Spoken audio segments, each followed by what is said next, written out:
Welcome back, everyone. It is good to have you here again. We like to think of certain places as safe zones, spaces where the dangers of the world cannot touch us. A community pool on a summer day, a quiet park in the afternoon, the bright, noisy chaos of a video arcade. But sometimes, the predators are hiding in plain sight, using the noise and the crowds as their camouflage. Tonight, we have stories that peel back that comfortable illusion. We will hear about encounters that happened in the most ordinary of places, proving that true horror does not always wait for the dark. Before we begin, go down to the comments and let us know where you are watching from and what time it is. Stay aware and stay safe. My brother, Sam, and I had always dreamed of owning a piece of land together. We grew up in the city, and we both craved the peace and quiet of the countryside. In 2016, we finally made it happen. We pooled our savings and bought a small 2-bedroom house on 10 acres of land in rural Michigan. To us, it was paradise. It was our dream home. We had a 2-car garage for working on our old trucks, a big pole barn for storing our 4-wheelers, and a huge back deck where we would sit for hours, just listening to the silence. The house itself was a simple square layout. The back deck was notched into the southwest corner of the house, meaning there were 2 walls on either side of it. From the deck, you could not see the front of the house or the driveway. You could only see the vast expanse of our backyard and the thick woods that bordered our property. This is an important detail. My brother's bedroom was also on that side of the house, and his window looked out onto the same backyard view. It was a warm evening in August. I was sitting on the back deck, smoking a joint, and just enjoying the tranquility of a perfect summer night. The sun had just set, and the sky was a beautiful, deep purple. Sam was inside, in his bedroom, probably playing video games. I was just about to go inside myself when the peaceful silence of the evening was shattered. I heard my brother shout my name from inside the house, a sound of pure panic, followed immediately by 4 loud cracking gunshots. For a second, my brain could not process what I had just heard. It was so out of place, so impossible. I jumped up from my chair and looked towards the wall of the house, towards Sam's bedroom window. Just as I did, I saw 3 masked men climbing out of it. They looked to be in their late 30s, and they were all wearing dark clothes. They landed on the grass, and one of them happened to look over and see me standing on the deck. He froze for a split second, his eyes wide behind his mask, as if he was shocked to see me there. Then, the 3 of them turned and ran around the north side of the house, towards the front yard and the driveway. I did not even think. I threw my joint into the grass and ran inside, my heart hammering against my ribs. I ran down the short hallway to my brother's bedroom. The door was open. I stepped inside, and my entire world just stopped. My blood went cold. Sam was lying on his bed, facing up, his eyes wide open and staring at the ceiling. He was bleeding from 3 bullet holes in his chest. He was not moving. What I did next was probably not the smartest thing, but I was not thinking clearly. I was running on pure adrenaline and rage. I ran to the living room, grabbed one of my shotguns from the gun rack, and ran out the front door. I was just in time to see a dark blue Chevy Caprice peeling out of our driveway, spraying gravel everywhere. I raised the shotgun and fired 3 shots. One went wide, one hit the car's back tire, and one shattered the back window. I heard someone scream from inside the car. Looking back, it was a reckless thing to do. We had a neighbor across the street, and I could have easily hit their house. But in that moment, all I could think about was the image of my brother lying on his bed. The car sped off down the road, and I ran back inside. I grabbed a bunch of towels and tried to put pressure on Sam's wounds, even though I knew it was hopeless. I checked for a pulse, and there was nothing. But I was in denial. I called 911, my voice shaking as I tried to explain to the dispatcher what had just happened. Our area has almost no violent crime, so when the call went out, it felt like every sheriff and ambulance in the entire county descended on our small property. I had to tell the story over and over again to the detectives, trying not to break down each time. Over the next few months, the investigation pieced together the story of why my brother was killed. After going through his phone, the police found that he had been getting death threats. Apparently, he'd been talking to a girl who was the girlfriend of a known gang member from a city about 40 minutes away. The gang member had warned Sam to stay away from her. Even though Sam had backed off, I guess the guy decided he still needed to make an example out of him.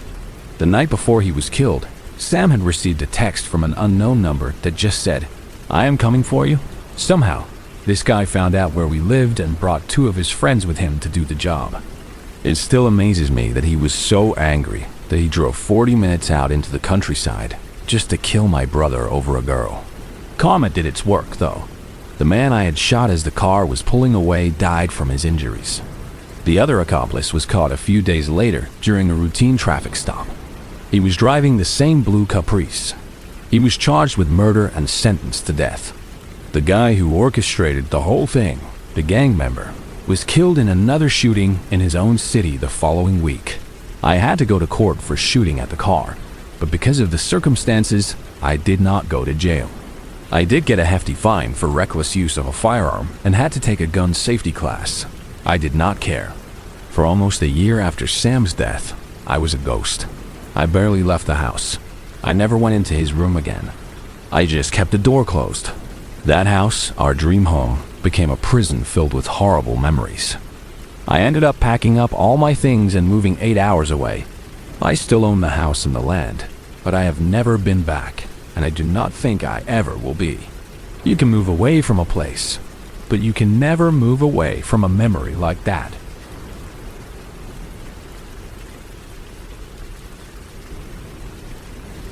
When I was 15, my parents went on a 5-day trip to Florida, leaving me home alone for the first time. I was ecstatic. The house was mine. No rules, no bedtime, just unlimited freedom. The first 3 days were a blur of junk food, loud music, and marathon video game sessions. On the evening of the 3rd day, a Friday night, I was completely lost in my own world. I had made myself a frozen pizza and was settled in for a long night of playing Fortnite with my friends. My gaming setup was in my bedroom on the 2nd floor. I had my headphones on, completely immersed in the game, talking and laughing with my friends over the headset's microphone. It was probably around 11 o'clock when I heard it, or rather, felt it. It was a deep percussive knock on the front door, so loud that I could feel the vibration through the floor, even with my headphones on. My first thought was that it was one of my friends playing a prank, but it was late. I was so wrapped up in my game that I just ignored it and kept playing. A few minutes later, I heard another sound. A sharp thump right at my bedroom window. My window was directly behind my desk, and the sound was so close and clear that it made me jump in my chair. A cold wave of fear washed over me. I slowly turned my head to look at the window, but I could not see anything in the darkness outside. That is when a horrifying realization hit me like a ton of bricks. In my excitement to start my gaming session earlier that evening, I had forgotten to lock the front door. "Oh my God," I said out loud, my voice barely a whisper. I ripped my headphones off. "Guys, I think there is someone outside my house, and I think I left the door unlocked," I said frantically into the microphone. I did not wait for a response. I threw my headphones on my desk and sprinted out of my room towards the stairs. As my feet hit the top step, I heard the sound I had been dreading. The slow, unmistakable creak of the front door swinging open downstairs. I did not even think. I spun around, ran back into my bedroom, and slammed the door shut, fumbling with the lock until I heard it click. "Call the police," I yelled into my headset, hoping my friends had heard me. "Call them right now." I shut down my computer, plunging the room into darkness, and scrambled into my closet, pulling the door shut behind me. My heart was beating so fast it felt like it was going to explode. The house, which had been filled with the sounds of my game just moments before, was now deathly silent. And then I heard it. Heavy, slow footsteps on the hardwood floor of the living room. The person was walking around downstairs, methodically moving from room to room. Then, the footsteps started towards the stairs. I held my breath, trying to make myself as small as possible in the back of my closet, burying myself under a pile of old clothes. The sound of the floorboards creaking on the stairs was the most terrifying thing I have ever heard. Each step was slow, deliberate, and getting closer. The footsteps reached the top of the stairs and stopped right outside my bedroom door. The silence that followed was somehow worse than the noise. Then, the doorknob began to jiggle. It rattled for a few seconds before the person started to bang on the door, first with a fist, then with their whole body. The door shook in its frame. A man's voice, rough and angry, started screaming from the other side. He was yelling psychotic, incoherent things that I could not fully understand, but the pure rage in his voice was unmistakable. I pulled out my phone and texted my parents, my fingers shaking so badly I could barely type. "Someone is in the house, trying to get in my room. Call cops." They responded almost instantly, telling me to stay quiet, that they were calling the police. I told them my friends were already on it. Just then, in the distance, I heard the faint, rising wail of a police siren. The man outside my door must have heard it too, because the banging stopped. I heard him run down the stairs, and a moment later, the sound of the front door slamming shut. The police arrived right after that. It turned out my friends had come through for me and had called 911 immediately. They arrested the man in our backyard as he was trying to climb the fence. He was drunk and high, and they later found out he had a history of domestic abuse. His wife had recently left him, and he was just on a rampage. They never figured out why he chose our house. It seemed to be completely random. My parents cut their trip short and were home the next day. For a long time after that, I could not sleep in my own room without a chair wedged under the doorknob. The feeling of safety in my own home had been shattered, and it took years to get it back.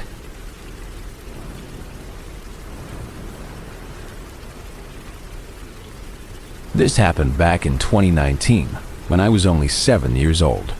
My memory from that age is a bit fuzzy, but this night is burned into my mind with perfect, terrifying clarity.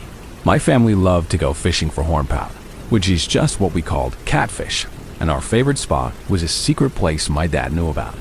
It was a small lake tucked away in the thick pine woods of East Texas off a lonely county road. To get to the fishing spot, you had to park on the side of the road and walk down a narrow, hidden trail that cut through a dense patch of trees and thick underbrush. Even though the trail was completely surrounded by the forest, you could still see the faint orange glow of the streetlights from the road shining through the leaves, which made everything look spooky. On this night, it was a big family outing. It was me, my mom and dad, my 3 older cousins, my baby sister, and my younger brother. We all tromped down the trail to the lake, and we had a great time. We set up our lanterns, baited our hooks, and sat on the muddy bank for a few hours. I do not even remember if we caught any fish. It did not matter. I just remember the sounds of the woods at night, the constant chirping of crickets, the deep croaking of bullfrogs, and the quiet splash of our lines hitting the water. It felt safe and normal. The scary part started when we decided to pack up and go home. We gathered our gear and started walking back down the trail in a single file line. My dad was in the front, and my mom and my oldest cousin, who was probably 14 at the time, were at the very back of the line. The trail was so narrow that the branches and bushes brushed against you as you walked. The streetlights filtering through the trees made weird, dancing shadows all around us. We were about halfway back to the car when my mom suddenly stopped. She grabbed my cousin's arm, and they both stood there, peering into the dark patch of woods that was closest to the road. The next thing I knew, my dad was telling everyone to walk faster. His voice was low and urgent, trying not to scare us kids, but I could hear the fear in it. My mom and my cousin had seen something moving in the trees, something that was not a raccoon or a possum. As soon as we sped up, it started moving too. It was darting through the trees, running parallel to our path, trying to circle around and get in front of us. We could hear it crashing through the underbrush, and then we heard a low, rumbling growl. My mom, her voice trembling, just said, "I can see its eyes." That is when the controlled hurry turned into a full-blown panic. My dad started yelling, "Get to the car, now." We were all pushing and shoving each other, stumbling down the dark trail. My cousins were crying, and my dad was trying to scoop up my little brother while pushing me forward. I never saw the whole creature, but I glanced into the woods for a split second, and I saw what my mom was talking about. I saw 2 large, bright eyes, glowing in the darkness just beyond the tree line. They were low to the ground, but they were too far apart to be a normal dog or a coyote, and they were just watching us, following our every move. Luckily, whatever it was, it did not follow us out of the woods. It stopped right where the thick patch of trees ended at the edge of the road. We all piled into our minivan, and my dad slammed the doors shut and locked them. He peeled out onto the road without even looking. Everyone was crying. Even my dad, who I thought was afraid of nothing, had a pale, sweaty look on his face. The whole ride home, nobody said much. We were all too freaked out. My parents tried to tell us it was probably just a big, feral dog, but I do not think they believed that either. According to my mom, it had been the size of a very large dog, but it moved differently, almost unnaturally. We still talk about that night sometimes, wondering what would have happened if we had not made it out of those woods when we did. To this day, we have no idea if it was just an animal or something else entirely, but I'm very glad we never stayed to find out.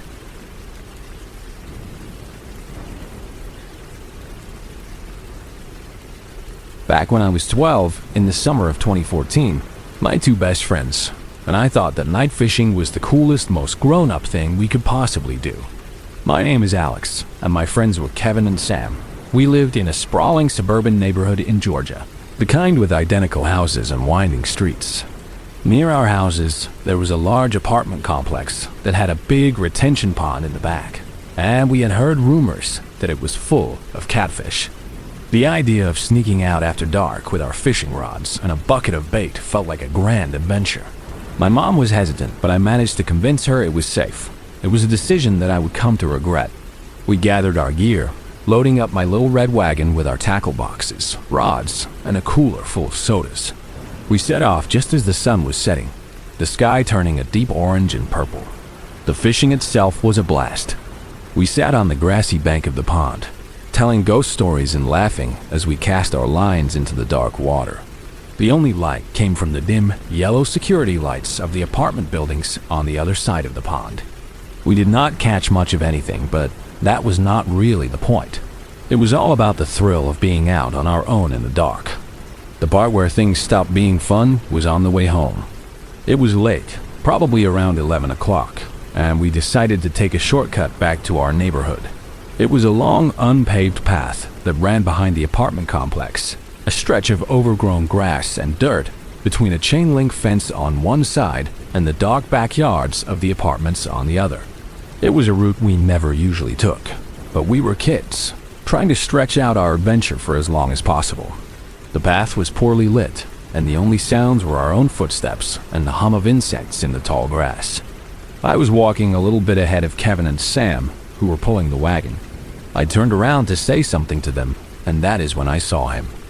About 50 feet behind us, on the same dark path, was the silhouette of a man. He was just standing there, a dark shape against the faint glow of the distant streetlights.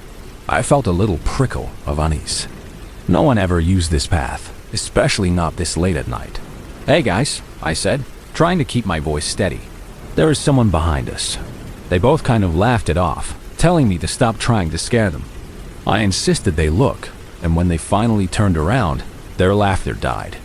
The man was still there, but he was closer now, maybe only 30 feet away. We could not see his face, but we could tell he was just standing there, watching us. We all picked up our pace, not quite running yet, but walking much faster. The sound of the wagon's plastic wheels rattling on the bumpy path seemed incredibly loud in the silence. I glanced back over my shoulder. He was walking too, matching our speed perfectly, keeping that same distance. My heart started to beat faster. This was not a coincidence. He was following us. "We need to run," I whispered. As soon as the words were out of my mouth, the man broke into a sprint, his footsteps pounding on the hard-packed dirt behind us. Pure terror took over. I yelled, "Run!" and we all just bolted. We abandoned the wagon, leaving our fishing gear scattered on the path. We ran as fast as our legs could carry us, not daring to look back, the sound of his heavy footsteps getting closer and closer. We scrambled through a gap in the fence that led into an unfamiliar part of a neighboring subdivision. We were completely lost, just running blindly down a dark street. We saw a porch light on at the first house we came to and did not even think twice. We ran up the driveway and started pounding on the front door with our fists, screaming for help. After what felt like an eternity, the door opened. An older man with gray hair and a kind face looked down at us, his expression a mixture of confusion and concern. We all started talking at once, gasping for breath, trying to explain that a man was chasing us. He seemed to understand immediately. He told us to go hide behind the big SUV in his driveway and to stay quiet. He said he would go see what was going on. He did not go back out the front door. Instead, he walked calmly down his driveway and around the corner, disappearing onto the street we had just run from. Those were the longest 10 minutes of my life. The three of us crouched behind that car, hearts hammering, listening for any sound, terrified that the man who had helped us would get hurt, or worse, that the man who was chasing us would find us. Finally, the older gentleman came walking back up his driveway. He told us that he had found the man who was following us. The man's story was that he lived in the apartments, saw our wagon, and thought we had stolen something from his patio. The gentleman told us he did not believe the guy's story for a second. The excuse was flimsy and did not explain why he would chase three terrified kids through the dark instead of just calling the police. We thanked the man profusely. He walked us to the end of his street and pointed us in the direction of our neighborhood. The walk home was silent. We were all too shaken up to speak. We never told our parents what happened. We were afraid we would get in trouble for being out so late and for going to the pond in the first place. We never went night fishing again after that. For a long time, I could not even walk around my own neighborhood after dark without constantly looking over my shoulder, imagining that dark silhouette standing at the end of the street, just watching.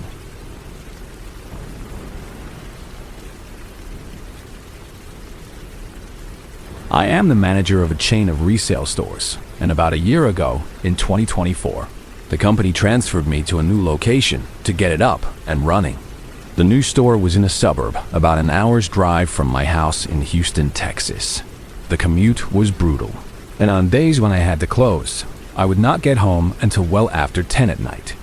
It was a long, tiring day, and after locking up the store and making the nightly bank deposit, all I wanted was to get home to my husband, Mark. On this particular night, I was exhausted and starving, so I decided to make a detour for some McDonald's. It was a small comfort after a 12-hour shift. After getting my food, I pulled up the GPS on my phone to head home. I typed in my address and got onto the nearest freeway, heading east. I was listening to a podcast, eating my fries, and just kind of operating on autopilot. About 15 minutes into the drive, I looked up at a road sign and realized with a jolt of annoyance that I was heading in the completely wrong direction. I had put the right street address into my GPS, but had selected the wrong city. I had to get off at the next exit, pull into a dark gas station parking lot, and re-enter my address, making sure I got it right this time. Now I was even more tired and frustrated, with a much longer drive ahead of me. I got back on the correct freeway, merging into the sparse late-night traffic. As I moved into the right lane, I saw a pair of headlights coming up behind me incredibly fast in my rearview mirror. It was a huge, dark-colored SUV, the kind with tinted windows and a lift kit that makes it sit much higher than a normal car. I kept my speed steady, assuming it would just fly past me in the left lane. But it did not.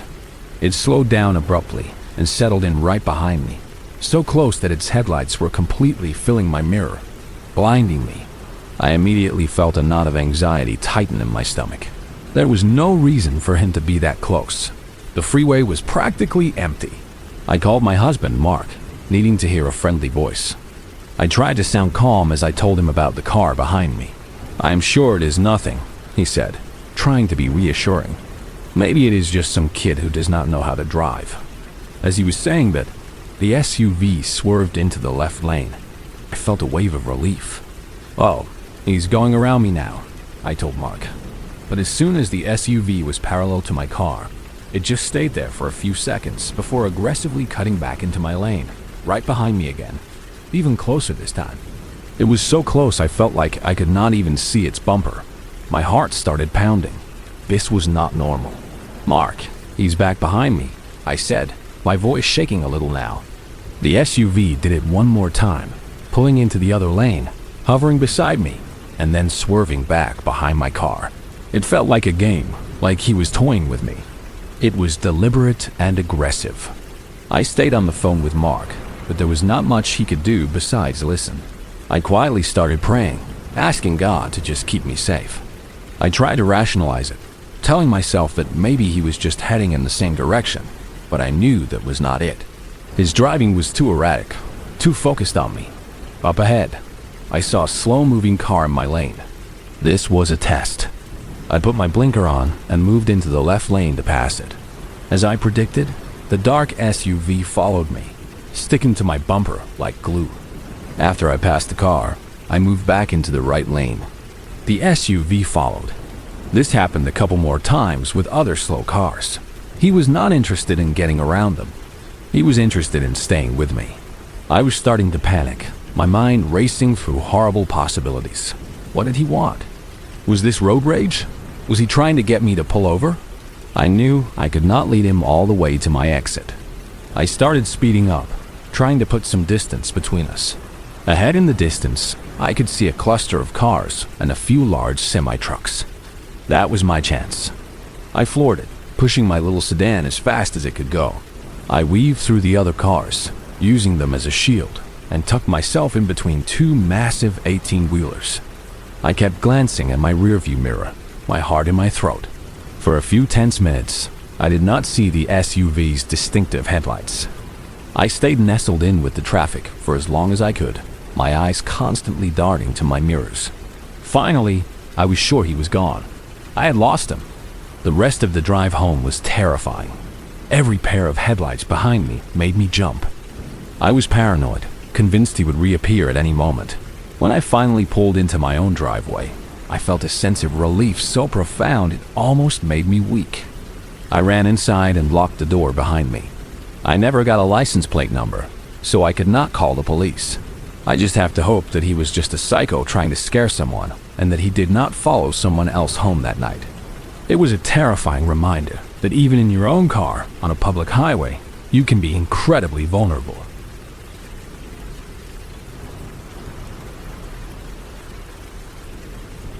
In the summer of 2012, when I was 16 years old, my parents signed me up for a week-long youth retreat through our church. They called it a volunteer opportunity, but I knew it was their way of making sure I did something productive with my summer vacation. The trip was out of state, in a rural part of central Ohio. I remember the van ride there being long and boring. I was crammed in with a few other kids from my church and 2 adult chaperones. I knew one of the girls, Jenna. She was a year older than me and played on the varsity volleyball team at my high school. We were not really friends. There were 2 other girls I recognized from church services and another guy, Matt, who I had seen around but never spoken to. We arrived at this massive church that was going to be our home base for the week.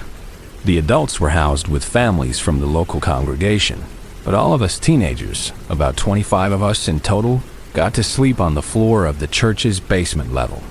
The first night was just introductions and icebreakers. We ordered a bunch of pizzas and watched a movie before rolling out our sleeping bags. The next day, we were split into groups and sent out to do different service projects. My group was assigned to a construction crew, and we spent the entire day helping to rebuild a porch for an elderly woman whose house had been damaged in a storm. It was hard work under the hot sun, but it actually felt really good to do something helpful. The day after that, our workshop was much shorter, which meant we had the whole evening to ourselves. The 2 adults who were supposed to be watching us had gone out to dinner, leaving an 18-year-old in charge with strict instructions not to let anyone leave the church. He did not care. He told us as long as we were back before the adults, he would not say anything. About half of our group decided to take the opportunity to go explore the small town. Jenna, Matt, and I ended up sticking together. It was around 7 o'clock in the evening, and the town was pretty dead. Most of the little shops on the main street were already closed for the night. We wandered around for a bit, feeling bored and out of place.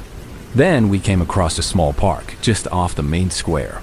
There was a crowd of young adults, probably college-aged, hanging out. drinking from red plastic cups and listening to music from a portable speaker. I had a bad feeling about it, but some of the older kids from our group wanted to check it out, so Matt and I reluctantly followed along. It was getting dark, and it was hard to see everyone's faces clearly, but it was obvious that most of the people there were either drunk or high. They mostly ignored us, and our group started to break apart as people drifted off to talk to different groups. I ended up sitting by myself on a park bench, just waiting for everyone to get bored so we could go back to the church. I was starting to feel really uneasy when Matt came over and tapped me on the shoulder. He told me that Jenna had started talking to some guy from the local crowd, and he had offered to give her a tour of the town. She did not want to go by herself and had asked if I would come with her. My immediate answer was no. It was a stupid, dangerous idea. Matt and I both tried to talk her out of it, pleading with her to just come back to the church with us. But Jenna could be stubborn. She said if I did not go with her, she was just going to go alone. I knew I could not let her do that. Feeling like I had no other choice, I agreed to go. Matt, being a good guy, said he was not going to let us go by ourselves and volunteered to come along too. So there we were, Matt and I, climbing into the open bed of a beat-up old pickup truck. The guy Jenna had met, who looked to be in his late 20s, was with us in the back. He was big and had a greasy smile that did not reach his eyes.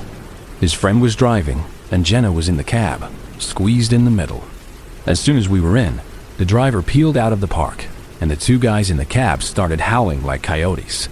Matt and I were in the truck bed with nothing to hold on to except the sides. The driver was speeding and driving recklessly, and several times I felt like I was going to be thrown out onto the road. The city lights of the small town quickly disappeared behind us, and soon we were surrounded by nothing but dark woods and endless cornfields, flying down unpaved dirt roads you only see in horror movies. I looked over at Matt, and I could see the same fear in his eyes that I felt in my own chest. I was certain that these guys were taking us somewhere to hurt us, maybe even kill us and leave us where no one would ever find us. Suddenly, the truck screeched to a halt at the edge of a massive cornfield. The music from the cab was blasting, but I could hear a commotion inside. I heard Jenna cry out for help. I was about to jump out of the truck to try and help her when the guy in the back with us grabbed my arm. His grip was like a vice. I tried to pull away, but he was incredibly strong. He had that same greasy smirk on his face as he pointed down towards his waistband. Tucked into his jeans was the handle of a gun. My blood ran cold. I was frozen with absolute terror. I thought that was it. We were all going to die out here in the middle of nowhere. At that moment, the passenger door of the truck flew open and Jenna came tumbling out. She scrambled to her feet and darted into the towering rows of corn. I heard the guy in the cab yell something like, "She bit me." That distraction was all Matt needed. He shoved the guy who was holding my arm. The guy was sitting on the tailgate and had to let go of me to catch his balance. We did not hesitate. We both jumped out of the truck and ran into the cornfield in the same direction Jenna had gone. I could hear Matt crashing through the dry stalks just ahead of me. Then, the most terrifying sound I have ever heard in my life split the night air. Gunshots. 2 of them, cracking loudly in the darkness. I instinctively dropped to the ground, my whole body shaking. My legs felt numb, and I did not think I could move. I could not hear Matt anymore, and my first thought was that he had been shot. Then I heard angry voices shouting from the direction of the truck. I scrambled back to my feet and just ran, as hard and as fast as I could, in the opposite direction of the voices. I do not know how long I ran. I just kept moving, stumbling through the corn, putting as much distance as I could between myself and that truck. Eventually, I broke out of the cornfield and found myself on a paved road. I walked along the shoulder in the darkness for what felt like hours, until I finally saw the light of a house in the distance. By the time I reached it, I think it was early morning. The sky was starting to get lighter. I knocked on the door, and eventually, a man answered. I told him I was lost, but for some reason, I could not bring myself to tell him the whole story about the men with the gun. I was young and scared, and I thought if I told the truth, it would turn into a huge news story, and my life would be ruined. The man called the police, and after a lot of questions, they finally took me back to the church. The most shocking thing was that when I got there, Both Matt and Jenna were already there. They had made it back separately during the night, and I found out that neither of them had said a word about what really happened either. We had all independently decided to keep the most terrifying night of our lives a secret. Our parents were all called to come and pick us up, and the whole situation got very ugly, with a lot of blame being thrown around. Most of it landed on the three of us for sneaking out. The car ride home with my parents was the most uncomfortable silence I have ever experienced. I never spoke to Jenna or Matt about that night. We all went our separate ways, and whenever we would see each other at school, it was just awkward. I think seeing each other just reminded us of something we all desperately wanted to forget. But you never forget something like that. Even now, more than a decade later, I still sometimes wake up in a cold sweat, hearing those gunshots echoing in the darkness of that cornfield.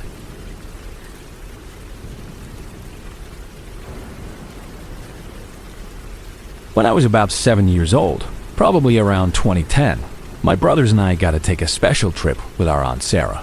She was my mom's younger sister and our favorite relative because she always spoiled us. She took us from our home in Sacramento for a weekend getaway to Reno, Nevada. For a little kid, Reno was the most magical place on earth. The casinos were like giant, glittering palaces, and the sound of slot machines felt like a constant celebration. We were too young to go on the main casino floor, of course, but our aunt had booked a room at the Silver Spur, a big hotel that had a huge, kid-friendly arcade on the second floor. The arcade was a paradise of noise and flashing lights. It smelled like popcorn, pizza, and that weird electric smell that old arcade machines have. My brothers immediately ran off to play racing games, but I had a singular mission. I was obsessed with skee-ball. There was a giant stuffed chameleon in the prize counter display that I wanted more than anything in the world.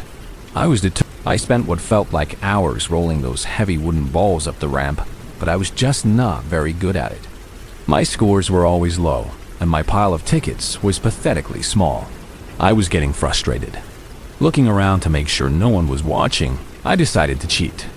I climbed up onto the ramp and started manually dropping the balls into the highest scoring hole, the one worth 100 points. The machine started spitting out long streams of tickets, and I felt a rush of triumphant glee. As I was grabbing a fistful of tickets, I noticed an older woman watching me from a few feet away. She was probably in her late 30s or early 40s and looked rough. Her hair was stringy and her clothes were dirty, but she had this big, creepy smile on her face as she watched me. I felt a flush of embarrassment, caught in the act of cheating. She walked over to me, still smiling. "I am not going to tell on you," she said, her voice raspy, like a heavy smoker's. "Winners do what it takes to win. You are a clever one." I just smiled back nervously, not sure what to say. She looked at the stuffed chameleon I had been eyeing. "That is junk," she said. "I know where you can get much better prizes. Real toys. Do you want to go with me?" Being only 7, I was incredibly naive. A part of me was tempted by the offer of real toys. She was being nice to me, and I did not immediately sense any danger. I might have actually said yes, but just as I was about to answer, I felt a hand on my shoulder. It was my Aunt Sarah. "Alex, what are you doing?" she asked, her voice firm. She had seen me climbing on the machine. Then she looked at the woman, and her friendly expression immediately disappeared. She seemed to know instantly that something was wrong. "Is there a problem here?" she asked the woman, her tone changing completely. The woman's smile vanished. "No problem," she mumbled. "I was just watching the kid play." She started to back away, but at that exact moment, 2 casino security guards walked up. It turned out my aunt had seen the woman approach me from across the arcade and had flagged down the guards on her way over. The security guards knew the woman. I heard one of them say her name and tell her she was not supposed to be on the property. They said she was a well-known drug addict who frequently caused problems at the casinos. She started to argue with them, but they were firm. They each took one of her arms and escorted her out of the arcade. My aunt knelt and explained to me in simple terms that it is not safe to talk to strangers, especially when they offer to take you somewhere. We left the arcade right after that. I never did get that stuffed chameleon. For years, that memory was crystal clear in my mind. The smell of the arcade, the feel of the skee ball, the woman's raspy voice, and my aunt's hand on my shoulder. Recently, now that I am in my 20s, I brought it up during a family dinner. I called my mom and dad and asked them if they remembered Aunt Sarah telling them about the time I was almost kidnapped in Reno. They both looked at me with blank expressions. Neither of them had any memory of it. They suggested it must have been a bad dream I had as a kid. I was sure it was real, so I called my Aunt Sarah. She got very quiet on the phone for a moment, and then admitted that it had happened, but she had never told my parents. She said she did not want to scare them or risk them not letting her take us on trips anymore. She felt she had handled it, and that was the end of it. It was a strange and unsettling feeling to have such a vivid, terrifying memory that my parents were convinced was just a nightmare. It makes me wonder what other scary things happen to kids that adults just quietly handle and then try to forget.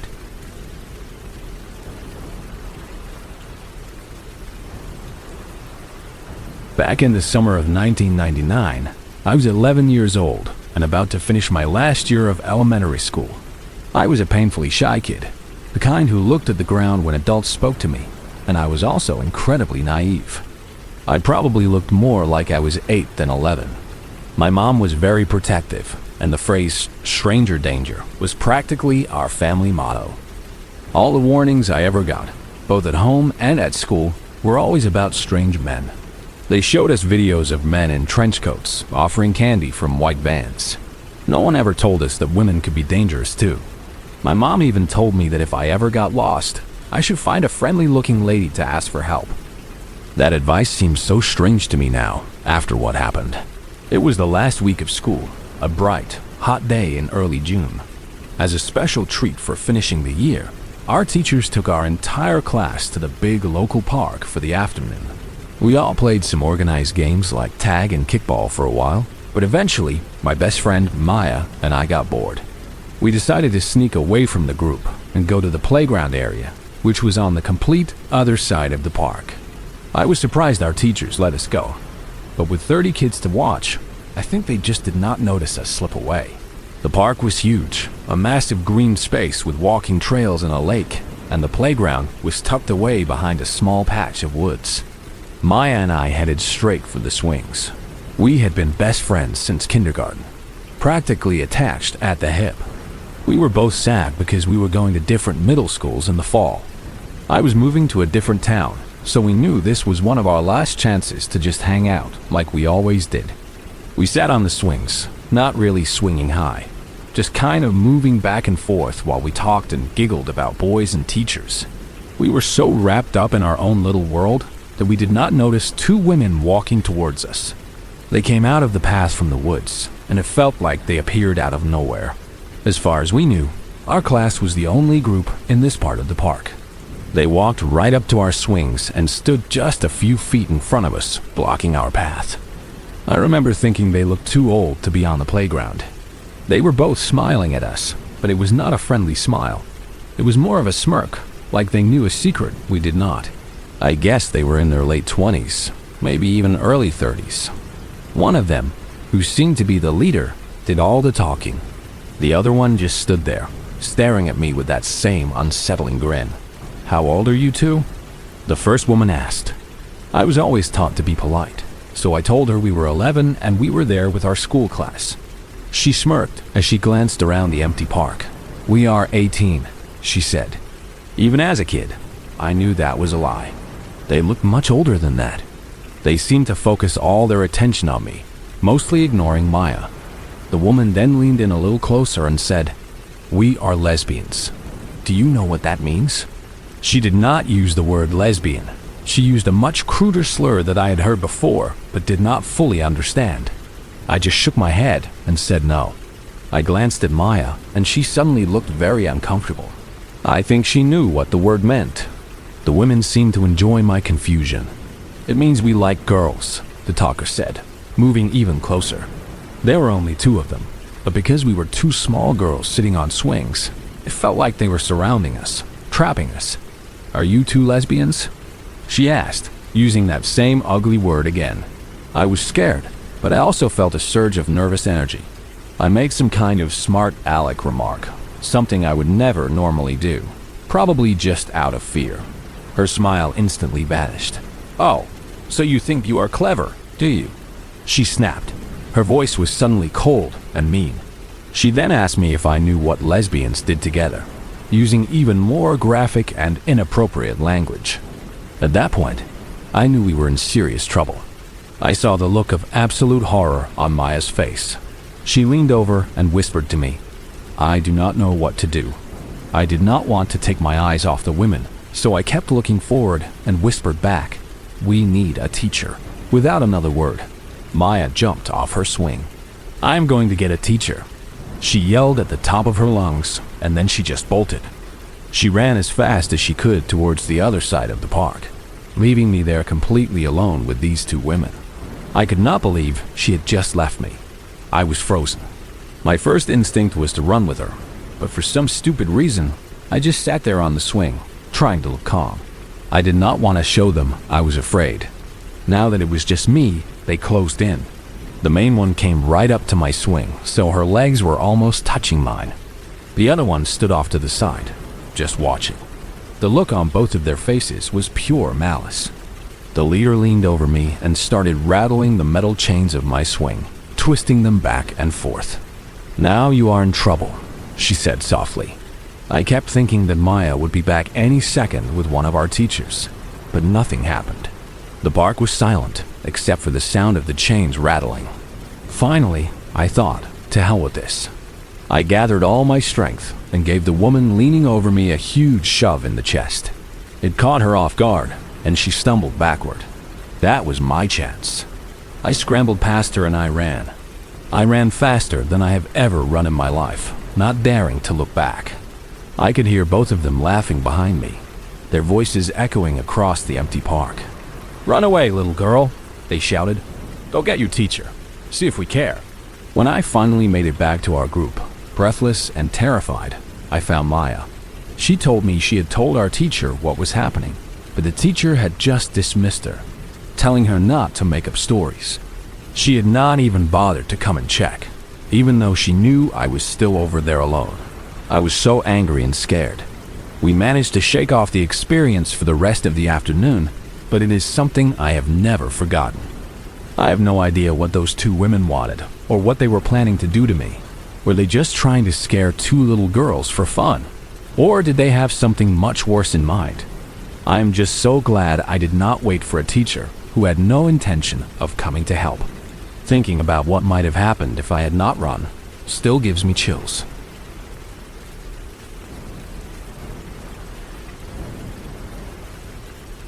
They decided to pack it in for the day.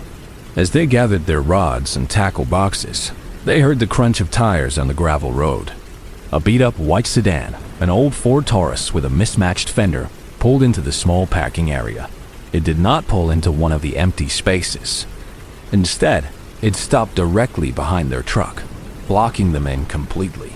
My Aunt Carol felt an immediate sharp spike of alarm. The sun had just set, and the world was bathed in that dim gray twilight that makes it hard to see things clearly. She could make out two shapes in the car, two figures in the front seats, but she could not see their faces. They just sat there, the engine idling, not getting out. "Jenny, get down," Carol whispered, her voice low and urgent. They dropped their fishing gear and crouched behind a large cluster of limestone rocks near the water's edge. From their hiding spot, they had a clear view of the car and their truck. The people in the car had not seen them. Minutes ticked by, feeling like hours. The two figures in the car did not move. They just sat there, their engine a low, menacing rumble in the otherwise silent woods. The peace of the afternoon was gone, replaced by a thick, suffocating fear. Carol realized the old man at the store had not been rambling. They were trapped. Their truck was blocked. They were miles from the main road, and there was no one around to help. Jenny started to cry silently, her body shaking. Carol pulled out her old flip phone, her fingers fumbling with the buttons. The screen showed only one bar of service, flickering in and out. She tried calling my uncle, Carol's husband, Mark. The call dropped twice. On the third try, it went through. "Mark," she whispered, her voice barely audible. "We are at the old boat ramp. There is a car here. They are blocking us in. I do not like this." The connection was terrible. He could barely hear her, but he got the important parts. "Stay hidden," he said, his voice crackling. "Do not let them see you. I am on my way." Then the line went dead. Now, all they could do was wait. They lay flat on the damp ground behind the rocks, hardly daring to breathe. Every rustle of leaves in the woods made them jump. The minutes stretched into an eternity. The figures in the car still had not moved. It was the waiting, the not knowing what they wanted. That was the worst part. Were they waiting for it to get completely dark? Did they know my aunts were there, hiding? The sky faded from gray to black, and the woods became a solid wall of darkness. Finally, after what felt like a lifetime, they saw the faint glow of headlights cutting through the trees, coming down the long dirt road. As my uncle's big Ford F-150 pulled into the gravel lot, its headlights illuminated the entire scene. Their truck, and the white sedan still sitting there, engine idling. Uncle Mark is not a small man, and he got out of his truck with a purpose. He had a pistol holstered on his hip, which he always carried when he went into the woods. The second his boots hit the gravel, the white sedan roared to life. The driver threw it in reverse, spun the car around in a spray of gravel, and sped off into the darkness, its taillights disappearing down the road. My aunts, shaken and crying, came out from behind the rocks. They wanted to follow the car, to try and get a license plate, but they had no idea which way it might have turned once it hit the main road. They just wanted to get out of there. Uncle Mark helped them throw their gear in the back of their truck, and they followed him home, staying so close that their headlights were almost touching his bumper. They never found out who was in that car or what they wanted, but they both know, with a certainty that still chills them, that if my uncle had not shown up when he did, the night would have ended very, very differently.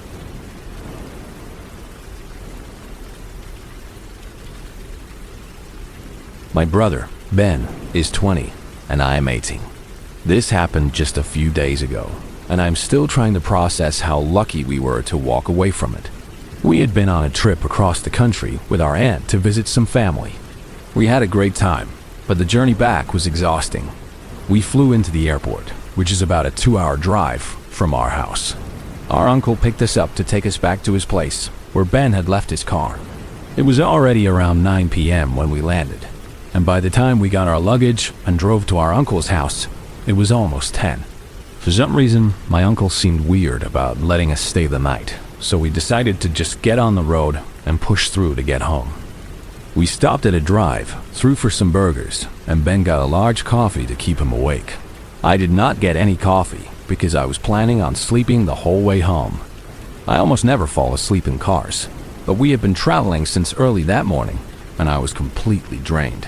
After we finished eating in the parking lot, I leaned my seat back, closed my eyes, and I was out almost instantly.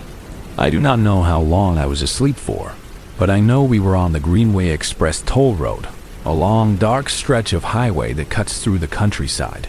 The next thing I knew, I was being woken up in the most violent way imaginable. My eyes snapped open, and my entire body was being thrown around the inside of the car. My head slammed against the passenger side window, and for a split second, I had no idea what was happening. When I looked up, I saw that the world outside the windshield was spinning. The headlights were cutting crazy arcs through the darkness. I looked over at Ben, and the look of pure terror on his face scared me more than anything else. He was gripping the steering wheel, but the car was completely out of his control. We were spinning wildly, hitting the bright orange construction cones that separated the northbound and southbound lanes, sending them flying into the air. I was too scared to even scream. I just gripped the door handle as hard as I could, bracing for an impact that felt inevitable. Suddenly, with a final violent lurch, the car came to a dead stop. The engine cut out and everything went silent. We were now sitting sideways, blocking the entire fast lane and part of the slow lane, facing oncoming traffic. Not a single other car was in sight. It was not a crash with another vehicle. Something had just happened to our car. My body was shaking uncontrollably from the adrenaline. What the hell was that? I managed to stammer, my voice breaking. "I do not know," Ben said, his voice strained. "I think a tire blew out or something." A warning light came on right before it happened. He tried to start the car again, but it was completely dead. Nothing happened when he turned the key. Just then, we saw a pair of headlights coming towards us in the distance. "Dude, turn on your hazards," I yelled, panicking. Ben fumbled with the button, and our flashing lights came on. He started honking the horn as the car got closer, trying to warn them. Thankfully, they saw us and swerved into the other lane, speeding past us. "We have to call 911, I said, pulling out my phone. Ben was hesitant. He was worried about his insurance going up and about the police calling our mom and waking her up. "I do not know, man," he said, his voice filled with dread. "We might not even make it out of this." Hearing him say that sent a wave of cold fear through me. I felt a tear roll down my cheek and quickly wiped it away. After a few more cars narrowly missed us, I told him I was making the call. My hands were shaking so badly I could barely dial the numbers. The 911 operator picked up, her voice calm and professional. I was too scared to explain properly, so I handed the phone to Ben. He told her what had happened and tried to give her our location, but we were both disoriented. The GPS on his phone was saying one toll road, but the operator's system was showing us on a parallel one. While he was on the phone, Ben kept trying the ignition, and after about the 10th try, the engine sputtered to life.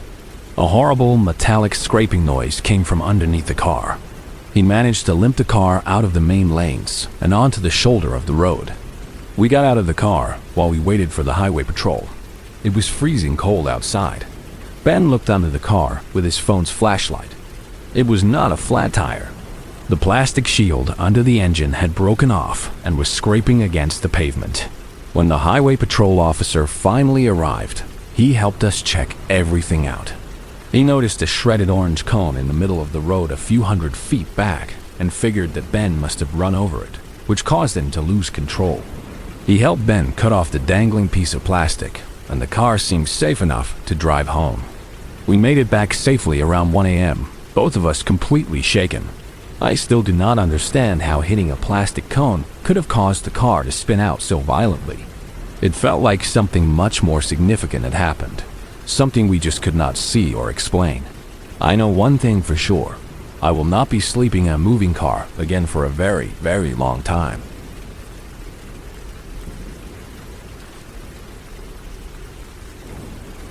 I was 17, and it was the best week of my life.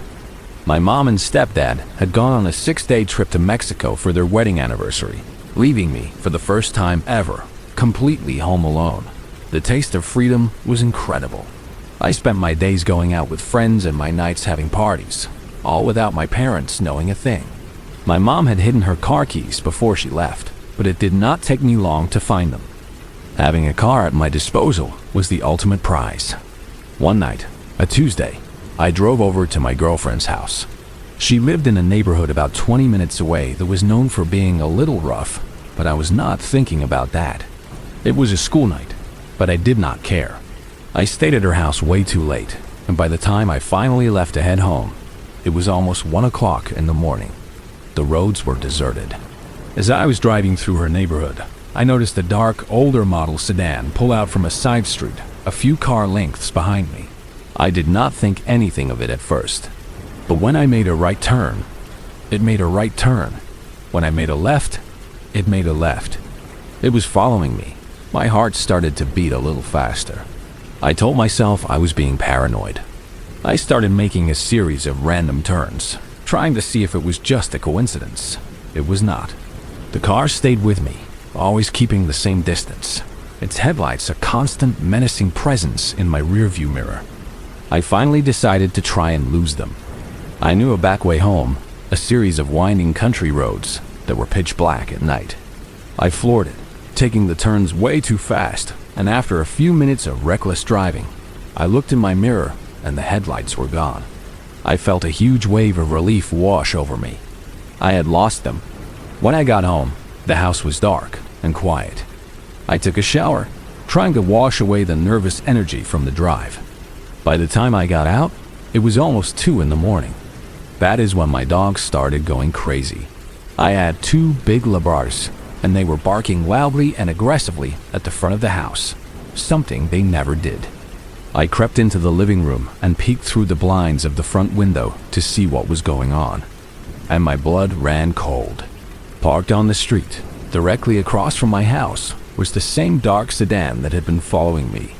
I backed away from the window, my mind racing. I ran through the house, checking every lock on every door and window, closing all the curtains. Then I saw them. 2 people got out of the car and walked across my lawn, disappearing into the darkness of my backyard. I grabbed my dogs and locked us all in my bedroom. Then I heard a man's voice from the backyard. He was talking on the phone, his voice a low, calm murmur, but I could hear him clearly through my bedroom window. What he said is a conversation I will never forget. "Yeah, we are here," he said. "The parents are definitely gone. Looks like it is just a young kid here, probably 17 or 18 years old. Yeah, do not worry. We are going to try and grab him soon." I was frozen with absolute terror. They were not there to rob the house. They were there for me.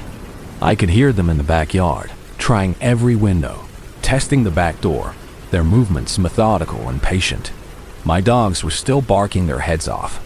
My first thought was to call the police, but then a second thought, a more selfish teenage thought, stopped me. If I called the cops, my parents would find out everything, that I had been driving the car, that I was out late on a school night, that I had brought this danger to our house. I would be in so much trouble. Then an idea clicked in my head. My next-door neighbor, David, was a retired Marine. He was a big guy who was very serious about home security and was a huge gun enthusiast. I knew if I could get to him, he would help me. I made a split-second decision. I unlocked my bedroom door, sprinted to the front door, threw it open, and ran across my lawn, screaming and banging on David's door with both fists. "David, help! There are people in my backyard. They are trying to get in." You would think that the commotion I was making would have scared the men off, but they were either incredibly bold or incredibly stupid. When David came out, holding a large handgun, and we went into my backyard, they were still there. There were actually 3 of them, not 2. David did not hesitate. He raised his gun and screamed at them, his voice a full-blown drill sergeant's roar, telling them they had 5 seconds to get off the property before he started shooting. They did not wait for the countdown. They all booked it out of the backyard, piled into their car, and sped off. David was smart enough to get their license plate number as they drove away. He was the one who called the police. To this day, my parents still do not know what happened that night. David never said a word, and I certainly never told them. I am so incredibly grateful to him. I have no doubt that he saved me from something truly horrible. It is a chilling thing to think about. You always hear about this kind of thing happening to girls, but it is a terrifying reminder that predators do not always discriminate. They just look for an easy target, and that night, I was it.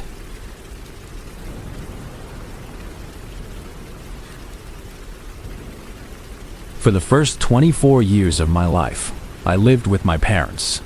I worked a grueling job at a warehouse, saving every penny I could, all for one goal, to have a place of my own.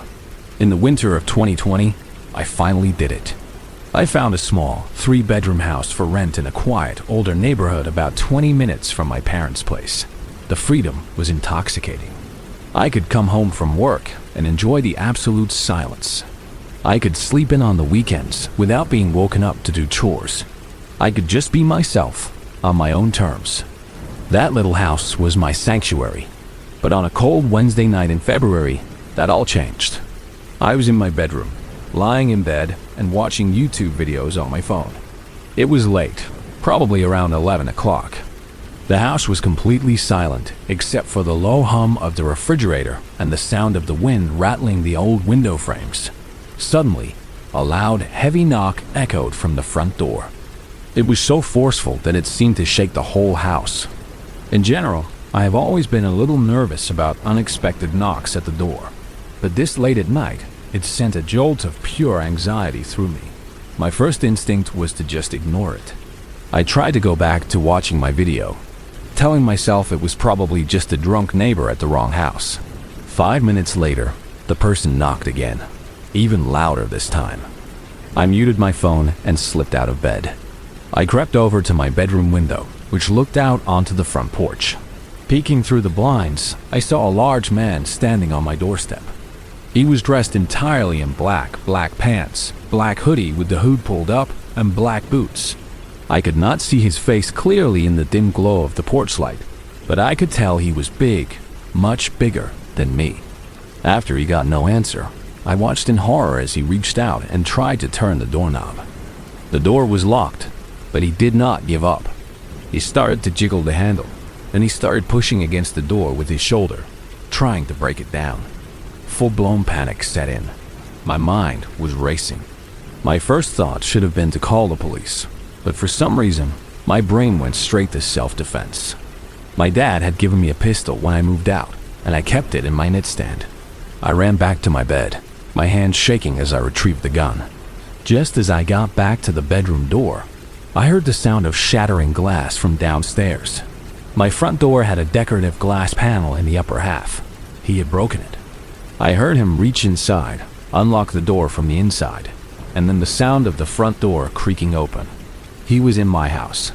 I could hear his heavy footsteps on the hardwood floor of the living room. Then, they started moving towards the stairs. He was coming up. I stood in my dark bedroom, the pistol held in front of me with both hands, my heart feeling like it was going to beat its way out of my chest. I heard him reach the top of the stairs. His footsteps were slow now, deliberate, as he walked down the short hallway towards my room. The door was closed. I stood there, pointing the gun at the door, waiting. Then, the doorknob began to turn. The door swung open, and I was face to face with him. He was even bigger up close, a mountain of a man in black. The porch light had not done him justice. He had a hard, cruel face. We stared at each other for a split second that felt like an eternity. I saw his hand move towards his pocket. I did not wait to see what he was reaching for. I did not think. I just reacted. I fired the gun. The sound was deafening in the small room. I fired 3 times in quick succession. I saw him flinch and clutch at his stomach. He let out a horrible, guttural scream of pain and collapsed onto the floor of the hallway. I stood there, my ears ringing, the smell of gunpowder thick in the air, just staring at him. I was in shock. But then, to my absolute disbelief, he started to move. He pushed himself up onto his hands and knees, groaning, and then somehow managed to get to his feet. He staggered back down the hallway, stumbled down the stairs, and ran out of my house, leaving a trail of blood behind him. By the time the police arrived, he was long gone. They took my statement, secured the house, and an ambulance came to check on me, but there was not much else they could do. They never found the man. After that night, my landlord was incredible. He replaced the door with a solid steel one, installed a full security system with alarms and cameras, and even lowered my rent to convince me to stay. I did stay, mostly because I was too stubborn to let that man chase me out of my own home. But things were never the same. I still live alone, but that sense of absolute freedom and safety is gone forever. Now, every time I go to sleep, I lock my bedroom door. Every creak of the house at night makes my heart jump. That man did not just break into my house that night. He broke into my sanctuary and stole a piece of my peace of mind that I know I will never get back.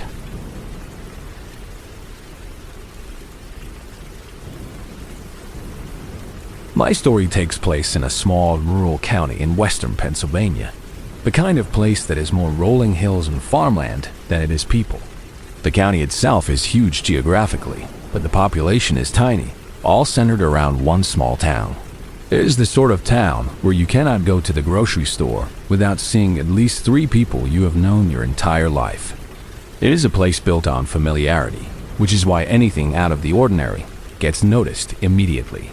Scattered throughout the town and the surrounding countryside are these old abandoned farmhouses, each with its own local legend about ghosts or tragic murders that the old-timers love to talk about. One of these houses, in particular, was famous. It was an incredibly old stone house, built well before the Civil War, that sat on a hill overlooking the main road into town. It had been empty for as long as anyone could remember, and everyone assumed it would eventually just crumble into the ground. So, you can imagine the town's surprise when, in the spring of 2017, when I was 15, someone bought it. Not only did they buy it, but they actually moved in. A single man appearing out of nowhere. My father was on the town council, and I remember him talking about how strange it was. The man had paid in cash, and there was apparently no official identification on file for him. No driver's license, no social security number. How he managed to legally buy a house was a mystery, but in a small town, some things just happen. The man himself was a ghost. He never came into town. No one ever saw him, but sometimes people would see a single light burning in an upstairs window of that old stone house late at night. A few months later, my parents announced they were going on a week-long trip to the West Coast, a second honeymoon of sorts. They were leaving me home alone. I was thrilled. My girlfriend at the time, Sarah, and I were just starting to get serious, and a whole week with the house to myself felt like winning the lottery. The week started off great. I had friends over, ate junk food, and stayed up as late as I wanted. On the fifth night, Sarah was over. We were sitting on the couch, watching a movie, when I flipped to the local news during a commercial break. They were running a story about an escaped convict from a prison a few counties over. They showed his mugshot. He had been convicted of a string of crimes, including breaking and entering and murder. The news anchor mentioned he had been spotted a few months prior in our general area. My mind immediately flashed to the mysterious man who had moved into the old stone house on the hill. The timeline fit. Just then, my phone buzzed with a notification from our Ring doorbell app. It was just Sarah's parents dropping something off. We laughed about the coincidence, and I tried to push the creepy thought out of my mind. We went about our night, and eventually, things led to us going up to my room. We were in the middle of fooling around when my phone, which I had left on my nightstand, went off again. Another notification from the Ring app. I ignored it, figuring it was probably just a deer wandering through the front yard, which was pretty common. But then, a few seconds later, we heard it. A loud, deliberate knock at the front door. We both froze. It was almost 2 in the morning. We looked at each other, both thinking the same thing. Her parents. Maybe they had realized how late it was and had come back. I grabbed my phone to check the Ring camera footage. My heart stopped. Standing on my front porch, illuminated in the eerie green glow of the night vision camera, was the man from the old house. His face was gaunt and pale, and he was just standing there, peering up through the small window in the top half of our front door. Sarah and I scrambled to get dressed, our hands shaking. We tiptoed out of my room and into the living room. I crept towards the front door, my ear pressed against the wood, listening. I could hear him breathing. It was a loud, ragged sound, like he had just run a marathon. He was breathing so heavily that I could hear it clearly through the thick oak door. After a few minutes of just standing there, he started knocking again. This time, it was not a polite knock. It was a hard, rhythmic banging that seemed to shake the whole house. Then he started screaming, "I know you are in there. Open the door." That is when my brain switched from fear to survival mode. I grabbed Sarah's arm and pulled her up the stairs. My dad was an avid hunter, and he kept his guns in a locked cabinet in his office on the second floor. He had taught me all about gun safety, and I knew how to handle them. I unlocked the cabinet and pulled out his handgun. I led Sarah into my parents' bedroom at the far end of the hall and told her to call the police and then go hide in their big walk-in closet. Just as she was dialing 911, we heard the sound of a window shattering downstairs, followed by his triumphant scream. "You two better hope I do not find you. I'm going to hurt you both, and I'm going to make you watch." His intentions were crystal clear. I loaded the handgun, my hands slick with sweat, and pointed it at the bedroom door. Sarah was whispering frantically to the 911 operator from inside the closet. A few moments later, we heard his heavy footsteps coming up the stairs. He started trying the doors down the hallway. Then, he reached my parents' room. The doorknob started to jiggle. He began to bang on the door, his screams becoming more and more unhinged. I yelled, my voice cracking with fear. "I have a gun pointed at the door. If you do not leave right now, I will shoot." The banging stopped. A chilling silence fell over the house. Then, the man on the other side of the door started to laugh. It was a low, guttural laugh that made the hair on my arms stand up. "Good," he said, his voice calm and menacing. I have one of my own. He was about to start on the door again when, in the distance, we heard the first faint wail of police sirens. I heard the man on the other side of the door curse, and then the sound of him scrambling back down the stairs and out the front door. The police arrived and questioned us for hours. My parents flew home the next day, and we moved to Ohio a few months later for a job transfer my dad had been offered. For years, I was haunted by that night. A few months ago, I did some research online. The escaped convict from that news story was never caught. His last known sighting was on that exact night in my town. A part of me, the part that still hears that man's laugh in my nightmares, wishes I had just pulled the trigger.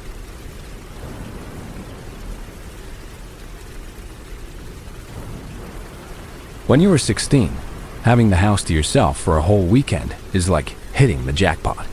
My parents were going on a 2-day business trip, and they had decided I was finally old enough to be left in charge of the house. The first thing I did after they pulled out of the driveway was call my 3 best friends to see if they wanted to have a sleepover. We will call them Chris, Mike, and David. Chris and Mike were in immediately, but David had a family thing he could not get out of. So that night, just the 3 of us set up camp in my basement. My basement was the ultimate hangout spot. It had a big TV, all our video game consoles, and a door that led directly out to the backyard, which made it feel like our own separate apartment. We spent the first few hours of the night doing what we always did, playing video games, talking trash to each other, and eating an entire bag of pizza rolls. It was probably around 11 o'clock at night when we heard a knock on the door. Not the front door upstairs, but the basement door that led to the backyard. We all stopped what we were doing and looked at each other. The curtains on the door's window were closed. "Is that David?" Mike asked.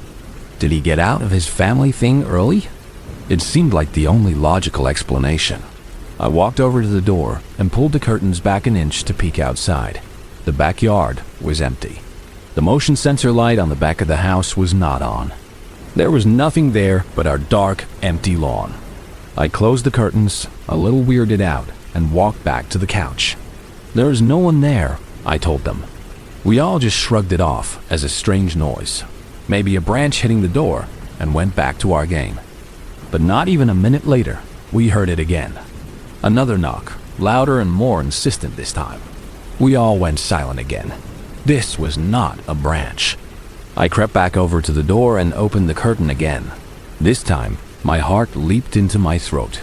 A man was standing right in front of the door, his face just inches from the glass. He had appeared out of nowhere. He was gaunt, with sunken eyes and a scraggly beard, and he was just staring at the door. I screamed and jumped back from the window. "There's a guy at the door," I yelled. Chris and Mike scrambled off the couch. "Run! Upstairs now!" I shouted. We did not even think to grab our phones. We just ran. We bolted up the basement stairs, through the kitchen, and up the second flight of stairs to my bedroom on the second floor. We slammed my bedroom door shut, and I locked it. We all huddled together in the middle of the room, listening, our hearts pounding. I realized my phone was still in the basement. I whispered to Chris and Mike to check if they had theirs. They both shook their heads. We were trapped on the second floor with no way to call for help. We stood there in the silent darkness, straining to hear any sound from downstairs. For a few minutes, there was nothing. We started to wonder if maybe he had gone away, if maybe we had imagined it. Then we heard it. The slow, heavy creak of the front door opening downstairs. He had not gone away. He had walked around the house and gotten in. We were completely silent now, not even daring to breathe. We could hear him walking around the first floor of my house. The sound of his heavy boots echoed on the hardwood floors. He was moving slowly, as if he was searching for something, or someone. Then, the footsteps started up the stairs. The slow, deliberate creak of each step sent a fresh wave of terror through us. We scrambled for a place to hide. My closet was too small for 3 people. Under my bed was not much better. We ended up cramming ourselves into the small ensuite bathroom, pulling the door shut just as the footsteps reached the top of the stairs. We could hear him walking down the hallway, opening the doors to the other bedrooms one by one. Then he reached my room. The doorknob jiggled. He knew we were in there. He started to bang on the door, his fists hitting the wood with a dull, rhythmic thud. We were all crammed into the tiny space between the toilet and the shower, trying to make ourselves as small as possible. Suddenly, the banging on the bedroom door stopped. We heard him walk away, and then the sound of his footsteps going back down the stairs. A few moments later, we heard the front door slam shut. We stayed in that bathroom for what felt like an hour, too scared to move, before I finally got up the courage to peek out. The house was silent. We crept downstairs. The front door was wide open, and some of my parents' valuables from the living room were missing. A laptop, some cash my mom kept in a drawer. The man had not been there for us. He had been there to rob the house. The police eventually came, and they found out who it was. It was one of our neighbors, a man who lived a few streets over, who was about to lose his house to foreclosure. He had seen my parents leave for their trip, and thought the house would be empty. He had not counted on 3 teenage boys being in the basement. We were all okay, physically, but I will never forget the feeling of being hunted in my own home. And I will definitely never forget the image of that man's face appearing out of the darkness, just inches from the glass.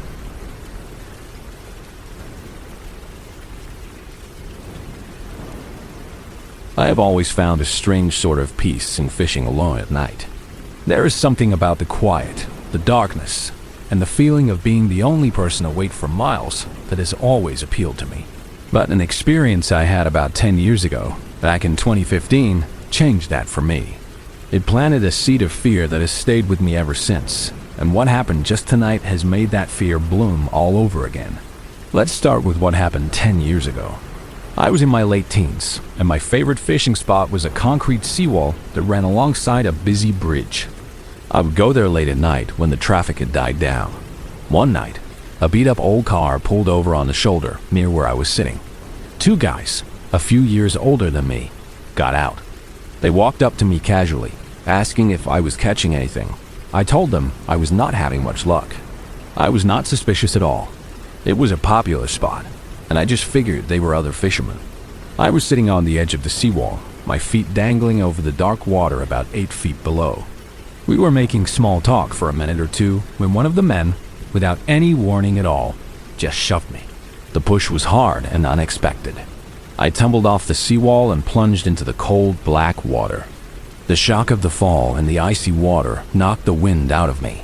As I surfaced, sputtering and disoriented, I looked up just in time to see them grab my fishing rod and my tackle box and take off in their car.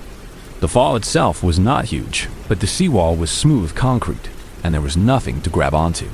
I could not pull myself out.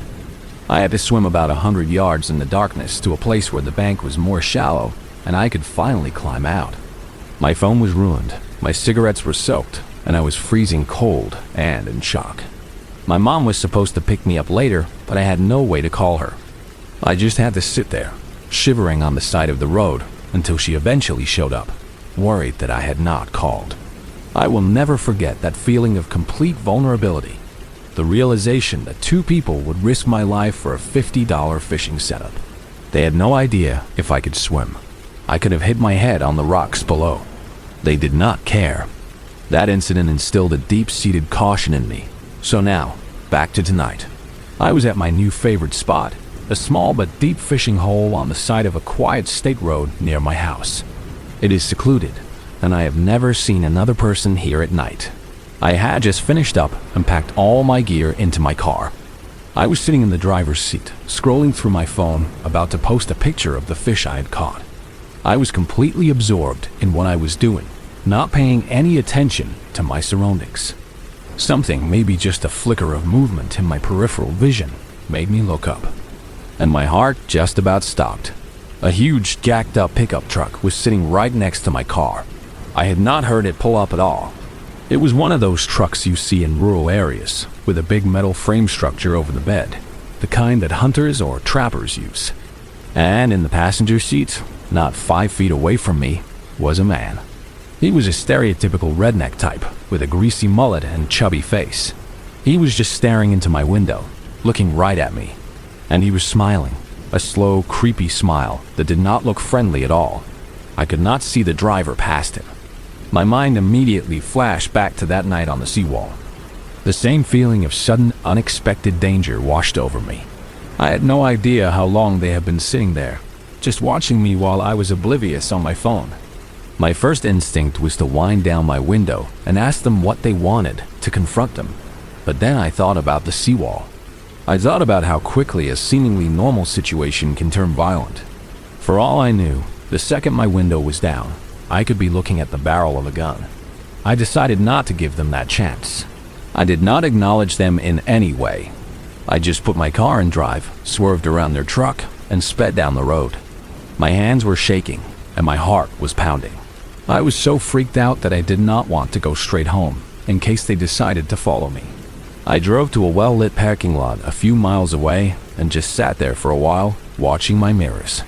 After about 15 minutes, my paranoia got the better of me. I drove back to the fishing spot, just to see if they were still there. I did not pull over. I just slowed down as I drove by. They were gone.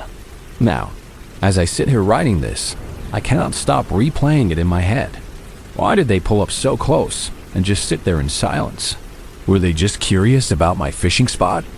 Were they pulling over to see if I needed help? Or was that creepy smile a sign of something much more sinister they had planned?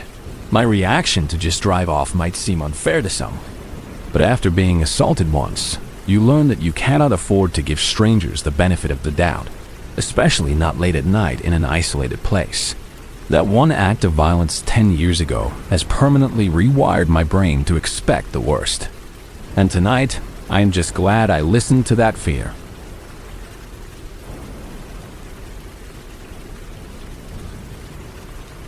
My dad was a man of the sea. He ran a small but successful charter fishing business, and I spent most of my childhood on the water with him. When he passed away a few years ago, he left me the company, but more importantly, he left me his boat. It was his pride and joy, and his Imut 53. It was not a practical fishing boat by any means. It was a luxury yacht, really. But my dad spent so much time on the ocean that he wanted us to be comfortable. I kept the business going, but the boat, the Salty Dog, was my personal escape. I knew every inch of it, every creak of the hull, every sound the engines made. To really understand how terrifying that night was, you need to picture the layout. At the back, there is a hydraulic platform that lowers into the water. On the left side of that platform is a small door to a crew cabin, which I use for storing my fishing gear. On the right, steps lead up to the main cockpit area. This is an open-air space with a large sofa and a table. From the cockpit, another set of steps leads up to the flybridge, which is the second-level steering station. From the seat up on the flybridge, you have a perfect, unobstructed view of the entire back of the boat, including the swim platform. If you are paying attention, it is impossible for someone to sneak on board from the back without you seeing them. The main living quarters are inside, accessible through a large sliding glass door that can be locked from the inside. Last summer, in 2023, I decided to take a longer trip than usual. Normally, I would just head a few hours south off the coast of North Carolina. But this time, I wanted to go further, really get out into the deep water of the Atlantic. I invited my best friend Ethan to come with me. We set out on a Friday morning, traveling south for our usual spot, and then just kept going for another 2 hours until the coastline was just a faint, hazy line in the distance. We found a good spot, cut the engines, and spent the day fishing. It was perfect. The water was calm, the sun was out, and we were completely alone. Around 8 o'clock that evening, we packed up our gear and went inside to make dinner. We had this ambitious plan to make sushi, but it turned into a complete disaster. We ended up just grilling some burgers I had in the freezer. We ate and watched a movie, and around 11, Ethan, who was exhausted from the sun, decided to turn in for the night. I stayed up to clean the kitchen. Just as I was about to head to bed myself, I heard a faint, low rumbling sound from outside. It was a strange noise, not the usual sound of water splashing against the hull. I peered out the windows of the main cabin, but it was a moonless night, and the darkness was absolute. I could not see more than 20 feet from the boat. The sound stopped as suddenly as it had started. I tried to brush it off, telling myself it was probably just a distant freighter, but it left me with a strange, unsettled feeling. I made sure the main sliding glass door was locked before I went to my cabin and fell asleep. I woke up at what must have been around 2:30 in the morning. Something had pulled me from a deep sleep. It was a faint knock. I rolled over, thinking I had imagined it, trying to go back to sleep. Then I heard it again. Another knock, soft but clear. I sat up in bed and looked towards the small porthole window in my cabin. And then I saw them. I saw a pair of bare feet, illuminated by the dim safety lights on the deck, walk past my window, heading towards the back of the boat, towards the main cabin door. My blood went cold. Someone was on my boat. I slipped out of bed, my heart hammering against my ribs. I crept out of my cabin and into the small galley kitchen, grabbing the sharpest bait knife I owned. The curtains on the main cabin windows were drawn, so whoever was out there could not see me inside. I stood there in the darkness, clutching the knife, listening. I heard the person try the handle of the sliding glass door. It rattled, but it held firm because I had locked it. Then, a voice cut through the silence, a deep, gravelly voice that did not belong on my boat. "I know you are in there," the voice rasped. "And I am coming in, one way or another." He started kicking the sliding glass door. The thick glass shuddered with each impact. I scrambled to Ethan's cabin and shook him awake. "Ethan, wake up. Someone is on the boat. They are trying to get in," I whispered frantically. He was awake in an instant, his eyes wide with fear. I shoved the knife into his hand and sprinted to the main helm station inside the cabin. I turned the keys, and the boat's powerful engines roared to life, shattering the night's silence. The man outside stopped kicking the door. I threw the boat into gear and pushed the throttles forward, heading back towards the direction of the shore. We heard frantic footsteps on the deck, running towards the back of the boat, and then a loud splash. Ethan ran outside to the cockpit and looked over at the stern. He saw the man desperately swimming in our wake, heading for a large, dark object in the water a few hundred feet away. It must have been his boat. Ethan came back inside, his face pale. We did not slow down. We drove all the way back to port, a tense, silent journey that took hours. When we finally docked in the early morning light, we went back to look at the door. It was badly damaged. There were spiderweb cracks in the glass, and the frame was bent. It looked like one more good kick would have shattered it completely.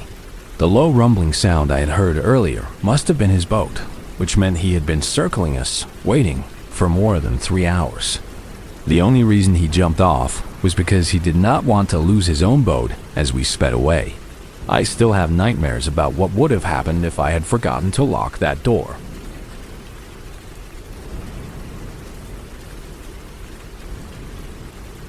It was late in the summer of 2018. I was dating a girl named Chloe who lived about 2 hours away, up in a small town nestled in the Cascade Mountains of Washington. I would make the drive up to her place almost every weekend. We would spend our time doing not much of anything, just hiking the trails behind her house and driving the winding mountain roads. This particular weekend had been perfect. On Sunday night, we stayed up late watching movies, and I did not leave her house to head back home until well after midnight. I had to be at work for an early shift the next morning, which was a stupid move on my part.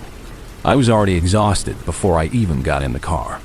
The drive home was always a little unsettling that late at night. The highway cut through dense national forest, and for long stretches, there were no streetlights, just a tunnel of my headlights cutting through a solid wall of blackness. I had the windows down, letting the cold mountain air blast my face to try and keep myself awake, and my radio was turned up as loud as it could go. I was about 15 miles from my town, just getting out of the forested part of the highway where the land starts to open up in the farms, when I saw something on the shoulder of the road up ahead. There was a car pulled over with its hazard lights blinking in a lazy, rhythmic pulse. As I got closer, my headlights caught something lying in the grass a little ways in front of the parked car. My tired brain immediately registered it as a deer or a very large dog that had been hit. It was a sad sight, but a common one on these rural roads. I did not think much of it and just kept driving. I was only about a quarter of a mile past it when I reached the main intersection for my town. It was a T-junction where you had to stop and turn either left or right. Directly across from the stop sign was a large empty lot where a dilapidated old farmhouse had been torn down a year or two before. Next to that empty lot was a small one-story house. As I pulled up to the stop sign, I noticed a strange scene. There were a few cars parked haphazardly on the side of the road, and a small group of people were standing in the front yard of the house, illuminated by the porch light. They were all just staring at the side of the building. That is when I saw it. A dark sedan had smashed directly into the side of the house. It was not just a fender bender. The entire front half of the car was embedded in the living room wall, surrounded by splintered wood and broken drywall. The scene was eerily quiet. The accident must have happened only moments before I arrived, because there were no sirens yet, no police, no flashing lights. Just the quiet hum of the crickets and the shocked silence of the neighbors who had come out of their houses. It was in that moment that my brain made a horrifying connection. The thing I had seen on the side of the road, the thing I had dismissed as a dead animal, was not an animal. The realization hit me like a physical blow. I felt my stomach drop, and a cold dread washed over me. I had driven right past the bodies of people who had just been killed. I later learned the full story from the local news. A drunk driver, who had just been kicked out of a bar in the next town over, was speeding down the highway at over 90 miles an hour. He clipped another car, lost control, and veered onto the shoulder, where he plowed through a group of 3 teenagers who were walking home from a friend's house. They had just gotten off the local bus. After hitting them, the driver did not stop. He fled the scene, blew through the stop sign at the intersection, and crashed his car into the side of that house. By some sick twist of fate, the drunk driver, the man who had just destroyed 3 families, survived with only minor injuries. The worst part of it all was his sentence. For taking 3 young lives, for robbing 3 sets of parents of their children, he was given only 6 years in prison. He was released in 2024. Some of the time he served was not even in a jail cell, but under house arrest at his parents' comfortable home. For years after that night, I was haunted by a terrible sense of guilt.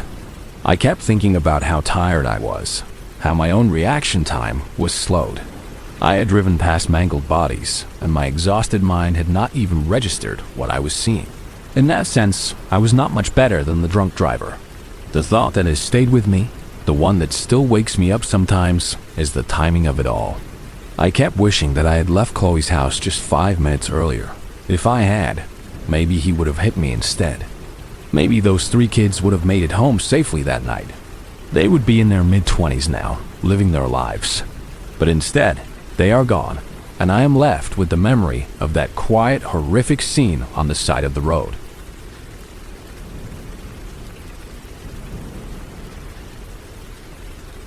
When I was 8 years old, back in 2009, I loved the water more than anything. Our town in Central Florida was small, the kind of place with 1 main street and a single grocery store, but it had a fantastic community park. The park had a sprawling public pool that was the center of our universe every summer. It was a simple L-shaped pool. When you walked in through the chain-link gate, you were at the deep end, a 12-foot drop with no diving boards, just a stark blue water. From there, it sloped up to a 5-foot section roped off for people who wanted to swim laps. Then, the pool curved into the shallow end, which was kid paradise. It had 2 big, twisting water slides, 1 yellow and 1 blue, that were terrifyingly fast. At the shallowest point, there was a little kids area with one of those mushroom-shaped fountains that dumped a constant curtain of water. My mom used to say I was part fish because I would spend hours in that exact spot, letting the water drum on my head. On this particular day, a Saturday in late July, the heat was suffocating. The air was thick and heavy, and the concrete around the pool was so hot you had to run to keep from burning your feet. My mom had set up her lounge chair under a big umbrella with her book, giving me a wave. She could see me perfectly from where she was, and I was a decent swimmer for my age, so she let me have my freedom. I was standing under the mushroom fountain, trying to see how long I could hold my breath while the water hammered down, when a woman appeared in front of me. She had 2 kids with her, a boy who looked a little older than me, maybe 10 or 11, and a girl who was my age. The woman was wearing a big, floppy sun hat and sunglasses so dark I could not see her eyes at all. Her hair was jet black, pulled back tight, and her skin was incredibly pale, which seemed strange for someone who was out in the Florida sun. She did not look like the other moms who were all tanned and relaxed. She had a strange stillness about her. I did not think too much of it at first.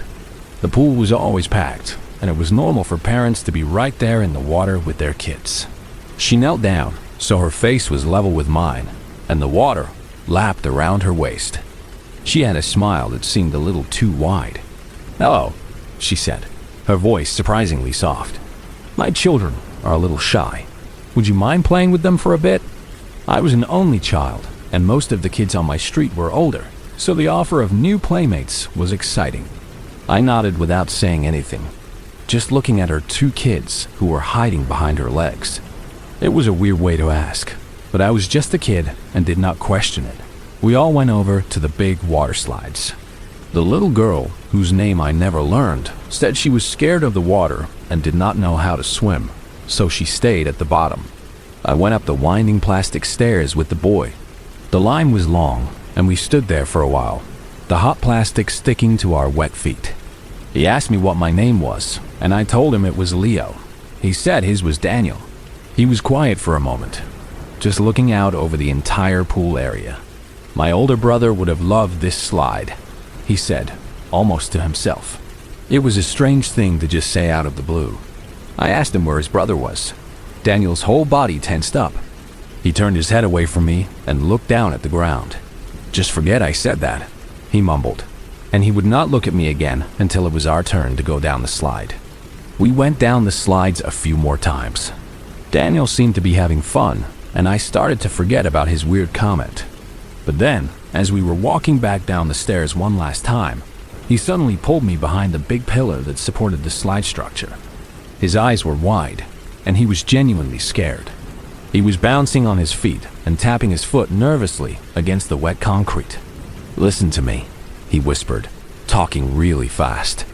"That lady, the one who says she is my mom, if she asks you to go somewhere with us, you have to say no. Do you understand?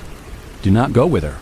I was just a kid, but I had heard all about stranger danger from my parents and at school. Still, this was different. This was a kid telling me another adult was dangerous. "Why?" I asked him. He looked like he was about to cry. "It is for your own good. Just please, trust me," he said. Before I could ask anything else, he walked away, rejoining his sister and the pale woman by the edge of the pool. I was confused and a little scared, but I tried to brush it off.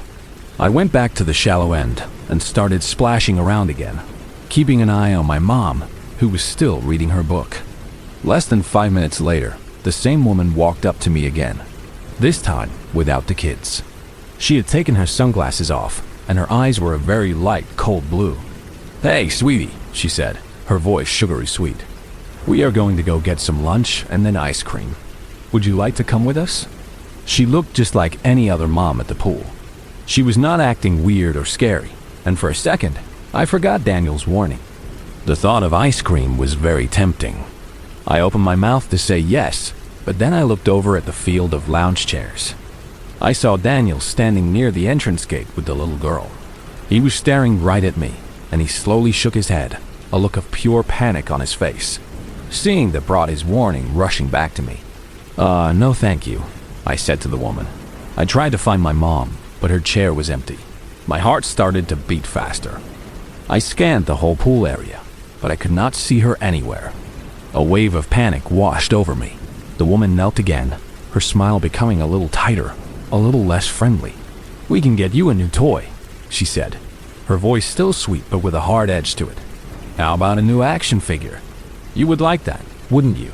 I shook my head again. "No," I said, my voice barely a whisper. I started to back away through the water, trying to get away from her. That is when her hand shot out and grabbed my wrist. Her grip was like iron. She started pulling me towards the pool exit. "Let's go," she said, her sweet voice gone completely. I started to panic and scream, but nobody paid any attention. To everyone else, it just looked like a mom trying to handle her bratty kid who did not want to leave the pool. I pulled and twisted, but her grip was too strong. Out of pure instinct, I leaned down and bit her hand as hard as I could. She screamed and let go of me. I did not wait for a second. I scrambled out of the water and ran into the men's restroom. I hid in one of the shower stalls at the very back, crouching down and trying to make myself as small as possible. My heart was hammering against my ribs, and I was crying silently. I stayed in there for what felt like an eternity, listening to the sounds of people coming and going. After about 15 minutes, when I thought it was safe, I slowly crept out of the shower and peered into the main locker room area. And there she was. She was standing in front of a row of lockers, just looking at her reflection in a small mirror. She saw me in the reflection and turned around. Her face was cold and angry. "What do you want?" She snapped at me. I was frozen with fear. "You are my kid now," she said, and started walking towards me. I turned and ran, screaming for my mom at the top of my lungs. The woman ran after me, yelling, "Stop, you little brat." I burst out of the restroom and back into the blinding sunlight. The first thing I saw was my mom, standing by the fence that separated the pool from the parking lot. She was waving at me, holding a box of pizza. She had just gone to the concession stand to get us lunch. I ran as fast as my little legs could carry me, right out of the main gate and into her arms. I looked back, but the pale woman was gone. She had not followed me out of the restroom. I told my mom everything that had happened, crying the whole time. She immediately called the police, but by the time they got there, the woman and the two kids had vanished completely. That memory is one of the few from my childhood that has never faded.